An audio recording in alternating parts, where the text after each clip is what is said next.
Salut, salut, joyeuse fête. C'est Judith ici depuis le Canada qui est très heureuse de pouvoir connecter avec vous encore au travers de cette vidéo avant la fin de l'année. Oui, j'avais hâte de le faire parce que ça fait quand même un bail que j'ai pas posté une nouvelle vidéo et il y a quelques-uns parmi vous qui n'ont peut-être pas eu le temps de regarder la vidéo. Je vous dis merci pour les encouragements. Oui, j'ai eu un éditeur et le livre You're Richer Than You Think sera publié au premier trimestre 2020.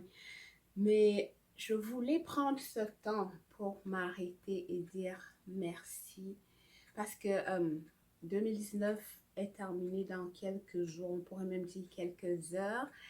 Et 2019 a été une grosse année pour moi. Une grosse année pour moi à cause de vous, parce qu'il y en a parmi vous qui ils ont commandé les livres. Merci beaucoup. Il y en a qui ont envoyé des commentaires pour dire oh, bon courage, lâche pas. Il y en a qui ont écrit pour dire je dis, nous pensons que tes cours en ligne, on pourrait les optimiser en faisant ci ou ça. Cette interactivité entre moi et vous m'est précieuse. C'est parce que vous me faites des commentaires, c'est parce que vous vous encouragez que je peux continuer. Alors oui, c'était important pour moi de m'arrêter pour dire merci sincèrement, merci pour l'année 2019. Et comme je disais, dans quelques heures, nous allons entrer dans une nouvelle année, mais c'est aussi comme une nouvelle décennie. Il est souvent sage. Je crois que beaucoup de gens le font là, mais est-ce que je peux confirmer que tout le monde ne le fait pas sûr? Mais il est souvent sage de s'arrêter puis de regarder, euh, de compter, de réaliser ce que l'on a déjà accompli, non pas pour demeurer dans ce passé, mais pour mieux avancer, réaliser plus. C'est important de compter, d'être reconnaissant, mais c'est important aussi de planifier par rapport à l'avenir. Alors, au travers de cette vidéo, je veux simplement, comme avec vous, donner l'exemple en faisant un petit tour de 2019. 2019 a été une grosse année pour moi. Il y a plus de livres qui ont été écrits. J'ai participé à certains concours littéraires. J'ai pas gagné, mais j'ai participé.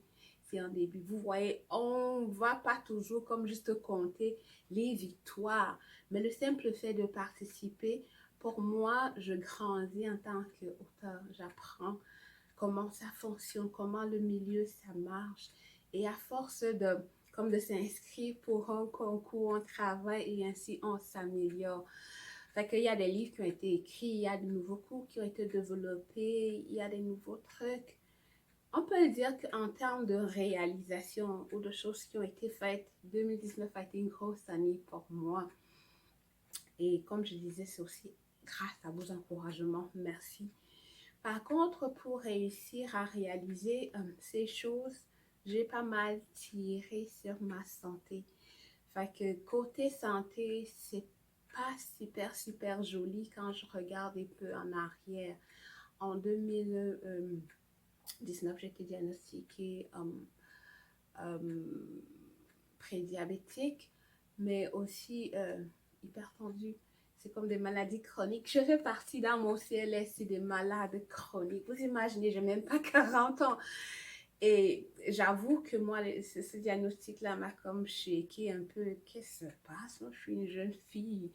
Comment je peux avoir ces maladies? Je m'excuse. Là, je n'insulte personne, mais en général, si des maladies que les gens ont à un âge un peu plus avancé. Fait que en regardant avec mon médecin, j'ai des niveaux ultra extra élevés de stress. C'est exactement pour cela que quand je me suis arrêtée, comme pour moi c'est important de s'arrêter pour planifier pour la nouvelle année, je me suis dit ça ne sert à rien de mettre ma santé en jeopardy parce que je veux réaliser de grosses, de grandes choses. À quoi ça sert que j'écrive 20 livres si l'année suivante, je ne suis plus là? Hey, j'ai mes filles là. Il y a beaucoup de choses que j'ai encore à voir et que j'ai envie de faire, beaucoup de voyages que j'aimerais faire.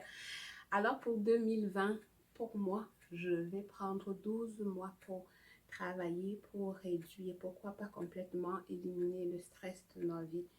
Ça peut paraître comme, suis audacieuse, mais je vais oser là, je vais oser parce qu'il y a des choses qui ont fait en sorte que ce niveau de stress, ce niveau très très très élevé de cortisol et entraîne en cascade les autres maladies chroniques dont j'ai parlé. Il y a des choses qui ont été faites ou pas faites. Il est donc temps de s'arrêter et de prendre le temps de voir qu'est-ce qui a contribué, qu'est-ce que je peux faire. C'est pourquoi en 2020, je vais me donner 12 mois.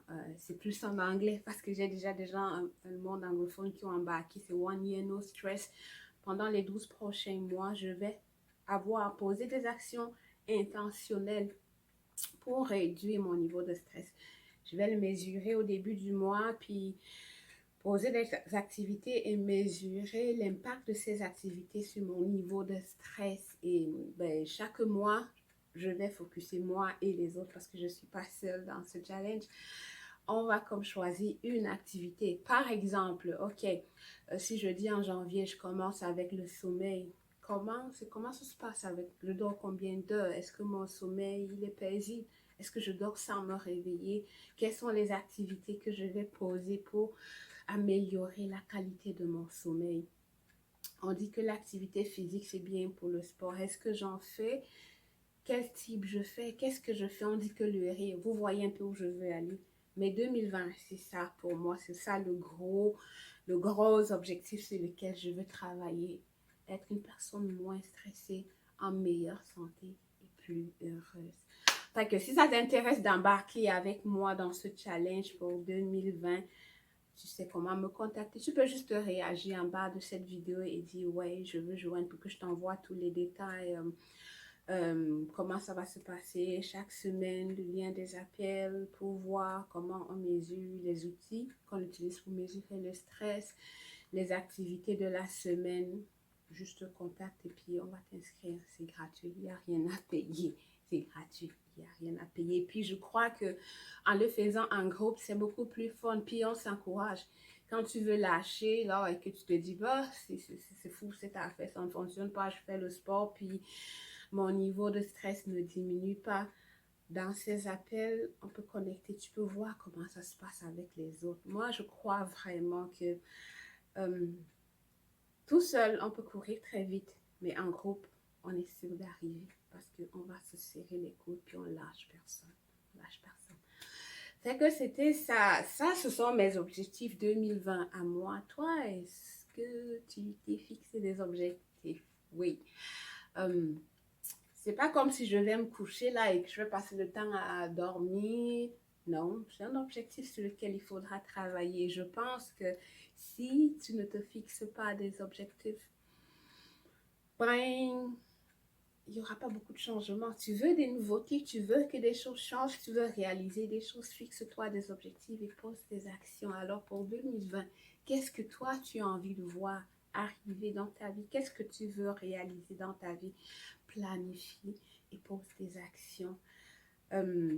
J'avais déjà fait une autre vidéo, je vais peut-être la rajouter ci-dessous, mais c'est important de se fixer des objectifs et de travailler pour les accomplir parce que les choses n'arrivent pas comme ça tout seul. On reste, on ferme les yeux, puis on pense et puis ça se réalise. Et si tu as envie comme de discuter, d'échanger à propos de tes objectifs, tu es bienvenue.